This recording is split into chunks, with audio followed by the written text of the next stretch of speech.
Friends, स्वागत है आप सभी का हमारे यूट्यूब चैनल पर जिसका नाम है सौरभ क्लासेस। आज मैं बीए सेमेस्टर 6 के पेपर कोड CC13 से उदारवादी कांग्रेस पार्टी के युग को यानी उसके प्रथम चरण को लेकर उपस्थित हुआ हूँ। उदारवाद युग या अर्थात कांग्रेस का प्रथम चरण जो कि शुरू होता है 1885 से 1905, जिसको हम लोग मॉडरेट भी कहते हैं। तो चलिए शुरू करते हैं। उदारवादी राजनीति अथवा राजनीति भिक्षावृत्ति का युग, पीरियड ऑफ मॉडरेट पॉलिटिक्स और टी पार्टी पॉलिटिक्स और पॉलिटिकल मेंडिकेंसी। इस युग में दादा भाई नौरोजी, फिरोज शाह मेहता, दीन शाह वाचा, व्योमेश और सुरेंद्र नाथ बैनर्जी जैसे नेता कांग्रेस की राजनीति पर छाए हुए थे और वे लोग उदारवादी तथा परिमित राजनीति यानी मॉडरेट पॉलिटिक्स में विश्वास करते थे और उन्हें उदारवादी की संज्ञा अर्थात मॉडरेट की संज्ञा दी गई ताकि उन्हें आरंभिक 20वीं शताब्दी के नवीन राष्ट्रवादियों से पृथक किया जा सके, अर्थात एक्सट्रीमिस्ट, जिसको हम लोग उग्रवादी भी कहते हैं। ये लोग अपनी राजनीति की व्याख्या उदारवाद और संयम, जिसे हम लिबरलिज्म एंड मॉडरेशन के समन्वय से करते थे। ये लोग भारतीयों के लिए धर्म और जाति के पक्षपात का अभाव, मानव में समानता, कानून के सामने बराबरी, नागरिक स्वतंत्रताओं का प्रसार और प्रतिनिधि संस्थाओं के विकास की इच्छा करते थे। उनके ढंगों के विषय में महादेव गोविंद रानडे ने लिखा था, संयम का अर्थ यह है कि उस वस्तु की अथवा उन आदेशों की झूठी आशा ही मत करो जो मिलनी असंभव है, अपितु समीपतम वस्तु की ओर समझौते और न्याय संगत भावना से प्रेरित होकर दिन प्रतिदिन आगे बढ़ते जाओ। इस प्रकार उदारवादी दल क्रमिक यानी ग्रेजुअलिज्म और संवैधानिक नीति यानी कॉन्स्टिट्यूशनलिज्म में विश्वास करता था। इस काल में कांग्रेस पर समृद्धशाली मध्यम वर्गीय बुद्धिजीवियों का, जिनमें वकील, डॉक्टर, इंजीनियर, पत्रकार और साहित्यिक व्यक्ति सम्मिलित थे, का अधिकार था। इन मध्यम वर्गीय लोगों के ढंग ही जो प्रायः संवैधानिक ही होते थे, इस युग के राष्ट्रीय संघर्ष के मुख्य ढंग थे। उपाधियों और बड़े बड़े पद इन लोगों के लिए विशेष आकर्षण रखते थे। कांग्रेस में आने वाले प्रतिनिधि बड़े बड़े नगरों से आते थे और इनका जनसाधारण से कोई संपर्क नहीं था। एक बार फिरोज शाह मेहता ने स्वयं कहा था, कांग्रेस की आवाज़ जनता की आवाज़ नहीं, परंतु यह उसके साथ रहने वाले अन्य देशवासियों का कर्तव्य है कि वे इन भावनाओं को समझें और उन्हें व्यक्त करें और उनके उपचार का प्रयत्न करें। ह्यूम ने कांग्रेस लॉर्ड डफरिन से परामर्श करके ही प्रारंभ की थी। कांग्रेस के नेता अंग्रेजी इतिहास और संस्कृति से बहुत प्रभावित थे और अंग्रेजी संपर्क को ईश्वर की अनन्य कृपा मानते थे। उन्हें पूर्ण विश्वास था कि अंग्रेजी शासन भारत के हित में है, अतएव वे लोग अंग्रेजी सरकार की शत्रु नहीं अपना मित्र समझते थे। वे आशा करते थे कि कालांतर में अंग्रेज उन्हें अपनी परंपराओं के अनुसार स्वशासन करने के योग्य बना देंगे। 1886 में दादा भाई नौरोजी ने कांग्रेस के अध्यक्ष पद से भाषण देते हुए अंग्रेजी राज्य के लाभों का सविस्तार वर्णन किया और प्रतिनिधियों ने जोर जोर से तालियां बजाकर उसका अनुमोदन किया। ह्यूम साहब के कहने पर सम्मेलन में महारानी विक्टोरिया के लिए 3 बार जय ध्वनि की और उनकी दीर्घायु के लिए प्रार्थना की। आनंद बोस ने कांग्रेस अध्यक्ष के रूप में 1898 की घोषणा की कि शिक्षित वर्ग इंग्लैंड का शत्रु नहीं, अपितु उसके सम्मुख बड़े कार्य में उसका प्राकृतिक और आवश्यक सहयोगी है।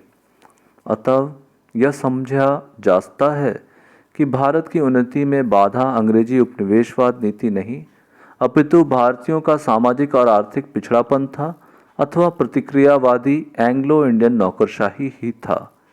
ये उदारवादी दल अंग्रेजी साम्राज्य के बने रहने अपितु उसको सुदृढ़ करने के पक्ष में थे।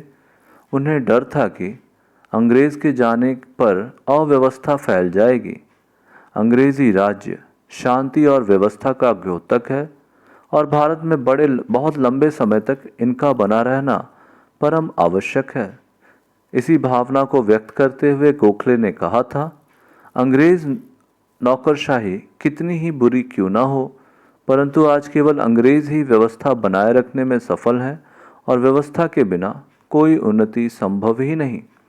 इस उदारवादी दल के लोग वास्तव में विश्वास करते थे कि उन्नति केवल अंग्रेजी देखरेख में ही संभव है, इसलिए ये लोग क्राउन के प्रति राजभक्त थे।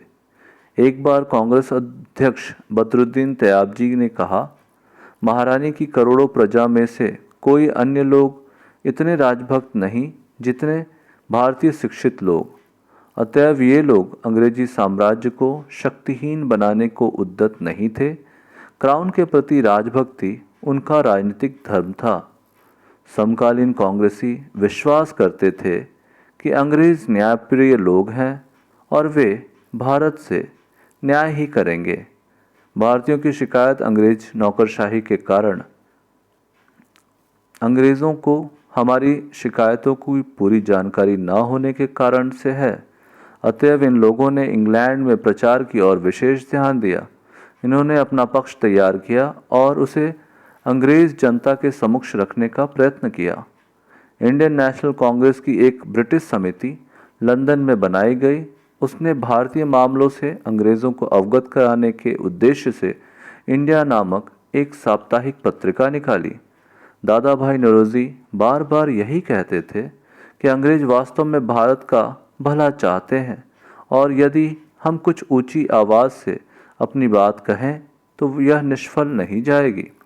अतएव यह भी निर्णय किया गया कि इंडियन नेशनल कांग्रेस का अधिवेशन 1892 में लंदन में किया जाए, परंतु 1891 में अंग्रेजी चुनाव होने निश्चित हुए। अतएव मामला स्थगित कर दिया गया और फिर कभी नहीं उठाया गया। इस काल में कांग्रेस ने देश की स्वतंत्रता की मांग नहीं की, केवल भारतीयों के लिए कुछ रियायतें ही मांगी। यह सत्य है कि 19वीं शताब्दी के अंतिम दशक में लोकमान्य तिलक ने स्वराज शब्द का प्रयोग किया, परंतु न तो यह शब्द ही लोकप्रिय हुआ और न ही इसका कांग्रेस ने अधिकृत प्रस्तावों में उल्लेख था। सुरेंद्रनाथ बैनर्जी ने भी कांग्रेस के 1895 के पूना अधिवेशन के अध्यक्ष पद से यही कहा था कि हम प्रतिनिधि संस्थाएं नहीं मांगते, केवल यह कि पढ़े लिखे लोगों को जो अपनी शिक्षा दीक्षा के कारण इनको समस्या और अनुसरण करने की क्षमता रखते हैं, ये कुछ परिवर्तित रूप में वरदान के रूप में दे दी जाए। कांग्रेस की मांगे विधान परिषदों का विस्तार, उनकी अधिक शक्तियां, भारत के लिए अधिक प्रतिनिधित्व, वायसराय तथा गवर्नरों की कार्यकारिणी में भारतीयों को प्रतिनिधित्व, जनपद सेवाएं में अधिक भर्ती, इसके लिए भारत और इंग्लैंड के साथ साथ परीक्षाएं इत्यादि इत्यादि तक ही सीमित थी। ये मांगे हीन से हीन शब्दों में याचना के रूप में प्रस्तुत की जाती थी और कांग्रेस केवल संवैधानिक ढंगों का ही प्रयोग करती थी। कांग्रेस के प्रति अधिकारी वर्ग का रुख देखें तो कांग्रेस के इस नरम रुख और राजभक्ति के होते हुए भी उसे सरकार की ओर से कोई प्रोत्साहन नहीं मिला। आरंभ में यह सरकारी रुख तटस्थता का था। इसी भावना से प्रेरित होकर लॉर्ड डफरिन ने इंडियन नेशनल कांग्रेस के कलकत्ता अधिवेशन के प्रतिनिधियों को एक उद्यान भोज, जिसे गार्डन पार्टी कहते हैं, दिया था, जिसमें स्पष्ट किया गया था कि यह निमंत्रण कांग्रेस के प्रतिनिधियों को नहीं अपितु कलकत्ता आए हुए विशिष्ट दर्शकों को है। 1887 में मद्रास के गवर्नर ने कांग्रेस के तीसरे अधिवेशन के लिए मद्रास में सुविधाएं प्रदान की, परंतु 1887 के पश्चात सरकार का रुख कठोर होता चला गया।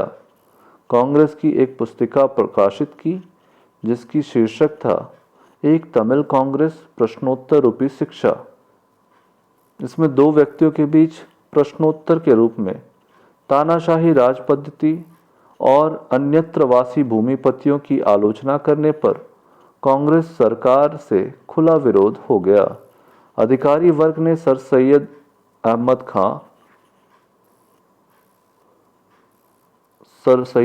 खां और बनारस के राजा शिव प्रसाद को प्रेरणा दी कि वे कांग्रेस के प्रचार का प्रतिरोध करने के लिए एक संगठित भारतीय देशभक्त मंडल का गठन करें।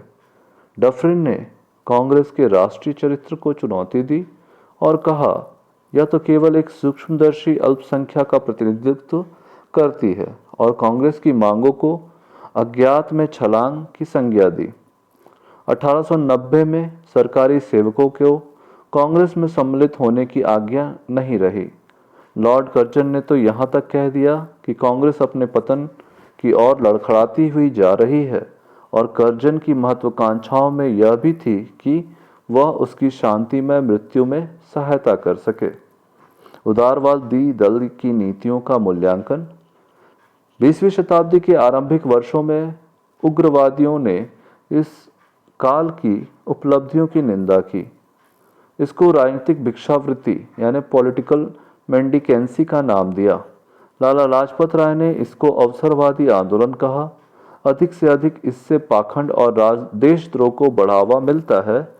कुछ लोगों को देशभक्त के नाम पर व्यापार करने का अवसर मिला। इन उदारवादी दल वालों के विरुद्ध सबसे बड़ा दोषारोपण क्राउन के प्रति राजभक्ति थी।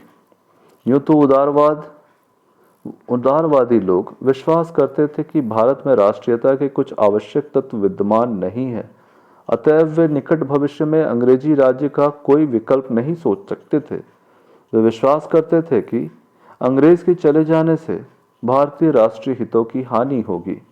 1887 में बिपिन चंद्र पाल ने कहा था, मैं अंग्रेजों का राजभक्त हूँ, क्योंकि मेरे लिए अंग्रेजी साम्राज्य के प्रति राजभक्ति वास्तव में अपने देश और देशवासियों के प्रति राजभक्ति दोनों अभिन्न है। मैं अंग्रेजों के प्रति राजभक्त हूँ क्योंकि मैं स्वशासन को प्यार करता हूँ। यदि हम दादा भाई नौरोजी, सर फिरोज शाह मेहता, सर दीन शाह वाचा, गोपाल कृष्ण गोखले, सुरेंद्रनाथ बनर्जी जैसे लोगों से न्याय करें, तो हमें यह स्वीकार करना पड़ेगा कि ये लोग समकालीन भारतीय समाज के सबसे अधिक प्रगतिवादी तत्व थे और सच्चे देशभक्त थे। वे भारतीय समाज को सुधारने का भरसक प्रयत्न करते रहे। इन लोगों ने 1886 में एक लोक सेवा आयोग नियुक्त करवाया और 1892 में भारतीय परिषदों का अधिनियम पारित करवाया। दोनों से ही लोगों में निराशा हुई तथा मूलभूत संविधान में कोई परिवर्तन नहीं हुआ। उन्हें जनपद सेवा के लिए इंग्लैंड तथा भारत में एक ही समय में परीक्षा कराने की मांग की। सरकार ने उनके अनुरोध पर भारतीय व्यय की समीक्षा के लिए वेलबाई आयोग को भी नियुक्त किया। इन लोगों ने कठिन परिश्रम किया। इनके कार्य करने के ढंगों में प्रार्थना, याचना और विरोध प्रकट करना सभी से राजनीतिक प्रौढ़ता आई तथा भारत में राष्ट्र भावना बढ़ी। संभवतः उदारवादी दल की सबसे महान सेवा उस समय हुई जब इन लोगों ने अंग्रेजी साम्राज्य के भारत पर आर्थिक प्रभावों का मूल्यांकन किया। इन्होंने भारतीय निर्धनता की ओर ध्यान आकर्षित किया और यह बतलाया कि यह निर्धनता अंग्रेजी औपनिवेशिक शोषण के कारण ही है। दादा भाई नौरोजी, दत्त तथा वाचा द्वारा प्रतिपादित निकास का सिद्धांत, जिसे ड्रेन थ्योरी भी कहते हैं, अंग्रेजों की भारत में आर्थिक भूमिका पर दोषारोपण था। इस सिद्धांत का कालांतर में उग्रवादी दल वालों ने अंग्रेजों को बदनाम करने के लिए प्रचुर प्रयोग किया। इस प्रकार से हमने उदारवादी कांग्रेस की नीतियों को देखा। आज के लिए बस इतना ही। धन्यवाद।